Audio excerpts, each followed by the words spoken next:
Good morning, folks. Welcome back to the Philosophy for Philistines channel, where we've been talking about conceptualization frameworks, that is, the lens through which you see the world.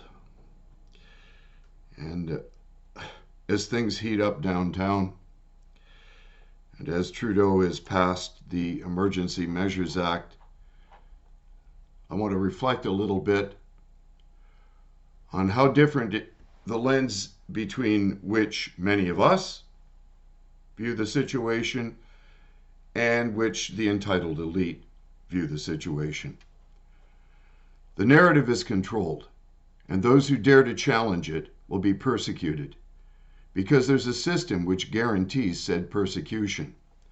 There's a woman that owns a gelato shop here in town, and the powers that be have unleashed all their totalitarian forces to reveal who's been funding the peaceful protests. And it was revealed that this woman gave some money toward the Freedom Convoy, and now they've doxed her. They've destroyed her business. She was on television weeping about it. They are out to destroy the little guy. We require a new level of muck-raking journalism to assist in breaking up the global criminal cartel, which exists to ensure our compliance to its arbitrary dictates. The war, for it is a war, isn't between the haves and the have-nots, nor has it ever been. The actual battle is between I'm going to take what you have by force because your place is to serve, and I demand to exercise my inherent freedom to pursue my own betterment and economic advantage as I voluntarily cooperate and trade freely with others. The ruling class never changes, no matter what label they apply to themselves, and whatever label they do apply is invariably a lie, a ruse to disguise their actual intent. The Emergency Measures Act, enacted by Trudeau, does not meet the requirements for it to have been passed. This means nothing other than our elected reps do not understand the law that they were elected to legislate, and since they are our legislators of the law, this demonstrates they're unqualified to legislate because of their ignorance of the law. Let that sink in. It is akin to taking your car to a mechanic who does not know the difference between a harmonic balancer and a water pump or a piston from a crankshaft. We are governed by incompetent ideological idiots who actually believe that a man can menstruate and that a woman can become a man. Moreover, they believe the conditions needed to generate those impossibilities are fluid. Their attachment to deconstructionism has divorced them from reality. And these are the very people who are telling us to follow the science. They add no value to society. If their toilet needed a new seal or their house required a renovation, they would be utterly helpless to do the work themselves.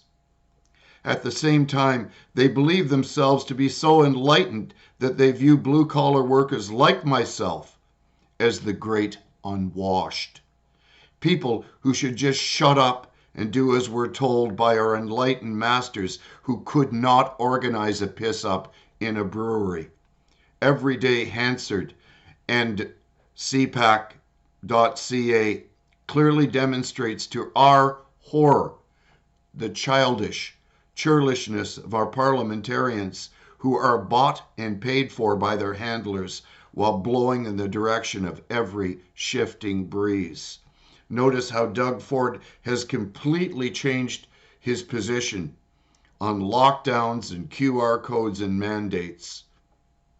Can you imagine the cost to the province of Ontario of creating the QR codes and of creating that app that we could have on our phones, which few, if any, used, that told you if you had come in contact with COVID? Millions upon millions of dollars wasted when we're already deep in debt Just the other day, Trudeau told the Jewish descendant of a Holocaust survivor that she stood with Nazi flags. This woman is a Conservative member of Parliament.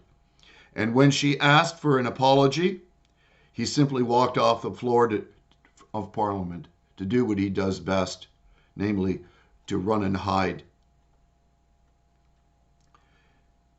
instead of acting like a responsible adult. The fact is, he has not yet spoken with the truckers, is clearly indicative of the man-child who poses as our Prime Minister. Worse, the Speaker of the House did nothing to restore order and require that the PM fess up to his insults. But, since God cannot be mocked, I have the following warning from the Scriptures to the Prime Minister of the Dominion of Canada. To the chief musician, a psalm of David, when Doeg the Edomite came and told Saul, and said unto him, David is come to the house of Ahimelech. Why do you boast of mischief? Verse 1. Why boastest thou thyself in mischief, O mighty man? The loving kindness of God endureth continually. 2. Thy tongue deviseth very wickedness, like a sharp razor working deceitfully. 3. Thou lovest evil more than good, and lying rather than to speak righteous. Selah. 4. Thou lovest all devouring words, thou deceitful tongue. 5. God will likewise destroy thee forever. He will take thee up and pluck thee out of thy tent, and root thee out of the land of the living. Selah. 6. The righteous also shall see it in fear, and shall laugh at him, saying, 7. Lo, this is the man that made not God his strength, but trusted in the abundance of his riches, and strengthened himself in his wickedness. 8. But as for me, I am like a green olive tree in the house of God. I trust in the loving kindness of God forever and ever. 9. I will give thee thanks forever, because thou hast done it, and I will hope in thy name, for it is good in the presence of thy saints.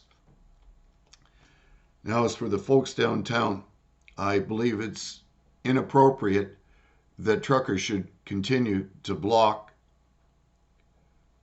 access to downtown streets. It is impeding business, and they have made their point.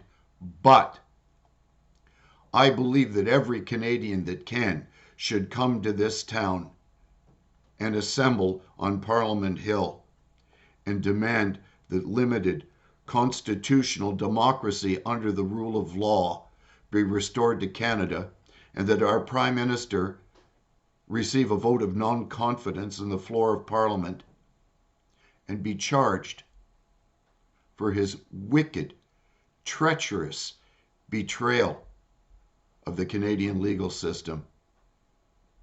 God bless you, folks. These are things to pray about. We'll see you soon, right here on the Philosophy for Philistines channel with your host, Bill Reimer. Share this, ring the bell, leave a comment.